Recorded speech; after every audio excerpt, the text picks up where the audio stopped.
Hey, Tom, fundraising is so hard.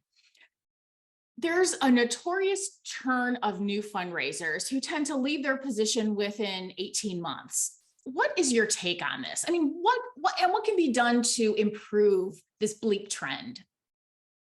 Well, so many things, but I'm not a personnel expert, but I observe, and when before the pandemic, I was at 36 conferences a year speaking, and people would come up afterwards and ask questions. Sometimes were technical, but a lot of times they were, how do I deal with this situation in my office? And it kind of boiled down to, and this I noticed very early on. Um, my boss doesn't trust me, basically.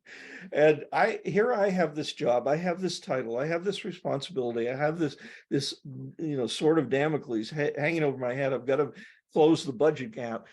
And I want to do something because I, for instance, went to one of your programs, read one of your books, and I bring it into the boss, and the boss says, no, we don't, that isn't the way we talk. So things like that. Or I had one Australian, I don't know, he was a headmaster at a university, and he said, we don't use PSs in Australia. It's like, okay.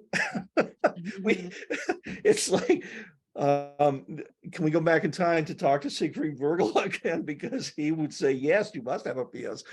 In other words, it was ignorance in power overwhelming the desires of people who are getting training to try stuff and see if they can get better results. And so I think personally, from my kind of very narrow keyhole point of view, the thing that I saw that was bugging people the most was they were just not given any authority or autonomy, or able to do the stuff they'd expect, for instance, for a board of directors to approve a direct mail appeal going out when nobody on that board had any experience or training. And so all they were bringing to the table were their fast, loose opinions, none of which mattered, absolutely none of which mattered. So I personally see part of the problem is we got to have a shift. When you give somebody the title fundraiser, then you also give them the authority to do what they have to do to try to make this work. Let them do their job. Absolutely.